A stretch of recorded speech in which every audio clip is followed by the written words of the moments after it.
I'm really delighted to have the next speaker here. She's known to thousands of viewers on YouTube for her presentation, instructional videos on PowerPoint. Introducing P-Spice. She has a recent alignment with Nuts and Bolts speed training. Her new spicy presentation blog will focus on making business professionals more productive with PowerPoint. P-Spice. Hi everyone. Well, thank you, David, for that wonderful introduction, and great to be here with all of you. So I'm relatively new in this presentation space, so it's really good to kind of connect with everyone and share a little bit of what I do, and then also learn from kind of our great seasoned speakers like Steve and Nolan and others, so I'm really excited. Just to give you a little bit about myself, actually my day job is, I almost raised my hand when Steve said who's here and they don't have anything to do with PowerPoint. My day job is actually doing consulting, strategy, and leadership development. So PowerPoint is actually something that I learned on the job while doing lots and lots of client decks and things like that. So that was something that really got me started. And what I really like is once it gets to be night, I really come to life. And I do some presentation spicing up. So that's where my nickname P-Spice came from. And I really come alive and help clients or help people on YouTube and all over the world on the internet make presentations a lot more fun and engaging. And it was interesting because when Steve said his mission is to rid the world of crappy presentations, I thought, oh man, that was something I was going to say too, and I didn't want him to feel like I was stealing from him. So I'm going to say I'm going to rid the world of bullet points or something like that. So not stealing from you. So what I want to do today, and I'll present a little bit of what I do on my YouTube channel and on my up-and-coming website, Spicy Presentations. And as David said, I have partnered with my friends Taylor and Camille from Nuts and Bolts Speed Training, so I'll tell you guys a little bit about them at the end as well. So in terms of my YouTube channel, it's called PowerPoint Spice. It has about, I think, 13,000 subscribers right now. And on that channel, here we go. On that channel, I teach people how to add design and animation tricks to their presentations so that they can be a lot more engaging and entertaining. So in addition to this, just recently, earlier this year, I started my website called Spicy Presentations, and it's literally a tack-on my friend's website, Nuts and Bolts Speed Training. So I don't really have a lot of time to create my website. Maybe if I went to wix.com, maybe I could have done that myself. But right now, it's if you go to spicypresentations.com, and we'll forward there. So what I want to show you guys today is just a few kind of tips and tricks that are really popular on my channel, and maybe you guys will pick up a trick or two. And I know most people here are really into design and PowerPoint, so it's probably going to be hard to really impress too many people, but I'm going to give it a try. So we have our first trick, which I call the pop-out photo effect, also known as the out-of-bounds effect in Photoshop. And most people don't actually know that it can be done in PowerPoint. So essentially, what you do is you take a picture and you pop it out, kind of like that. And basically what this is you have two parts of the picture. You have one that is on the bottom here in a frame, and then you have the top with the background removed. And I'll show you a little bit of how to do that, but here are some other examples in the meantime. And if you notice any resemblance, this is actually my son here. I couldn't resist sticking him in the presentation. So just a quick overview of how to do this. You basically start off with a picture and then you add a kind of a cool border or some cool effects to it.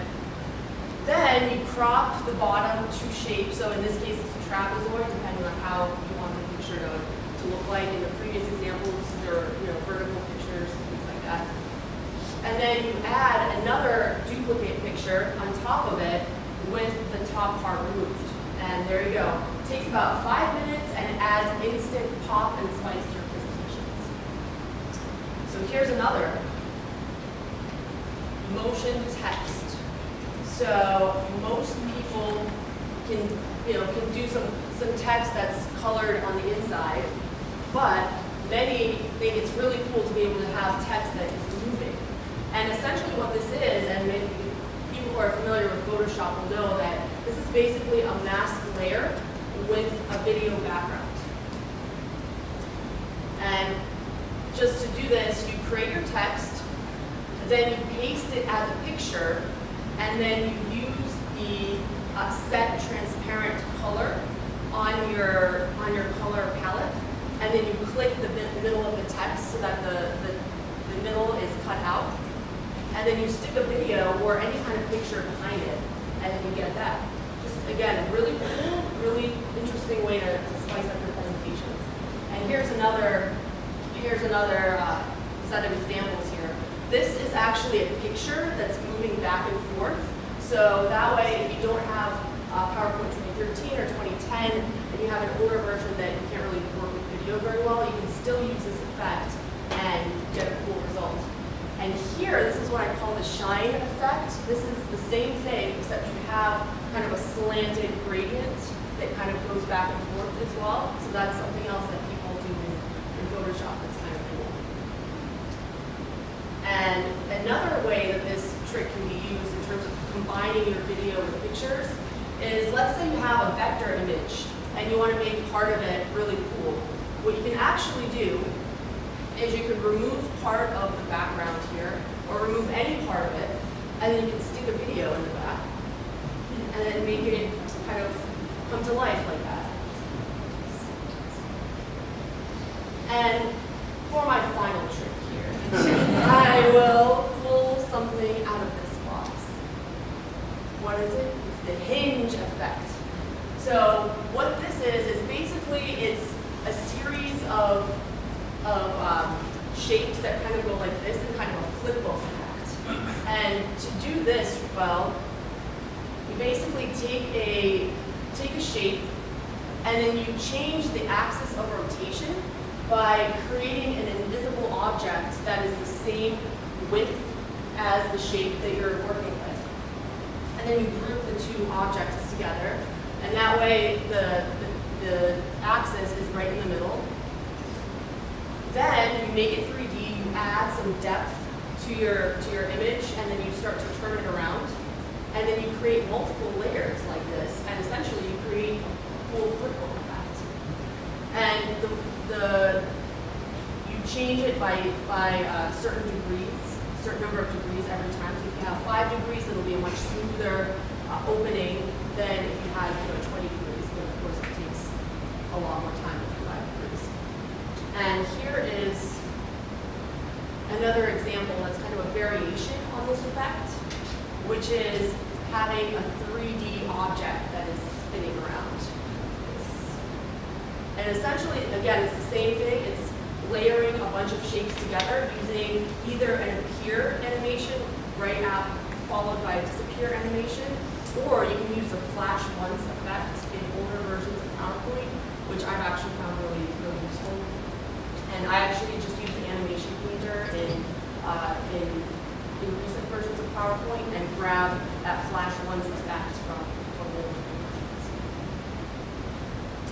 So those are just a few tricks that I wanted to share with you, and for even more spice, check out my channel, my spicy presentations up and coming website, and of course check out my partners Taylor and Camille at nutsandboltsspeedtraining.com. They actually they offer a lot of free tips and tricks for very, very technical PowerPoint professionals. So, how do you align things exactly right, or how do you work with master presentations? That's very, very advanced. Actually, most of it is too advanced for me, so I usually like to learn from them as I go along. And if you forget the number that I said, 33444, I think that's what it is. I'll have to check my phone in a little bit. Let me know, and then we can get you hooked up. So thank you very much. And if you have any questions, feel free to email me at powerpointspice@gmail.com. You have time to take questions as well. So we have a little time if anybody wants to ask. I have a question. You showed the globe at the beginning, but you didn't say how you did that.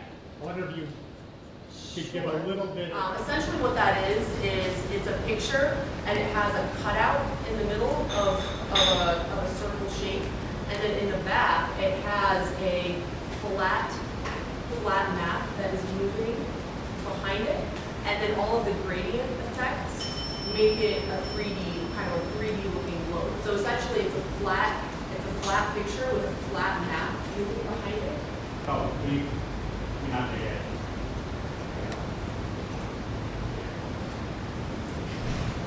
So this was basically just cut out, like this whole thing was cut out, and then I put like a little white outline here. And this is just a flat image, and then just really fast on top of it.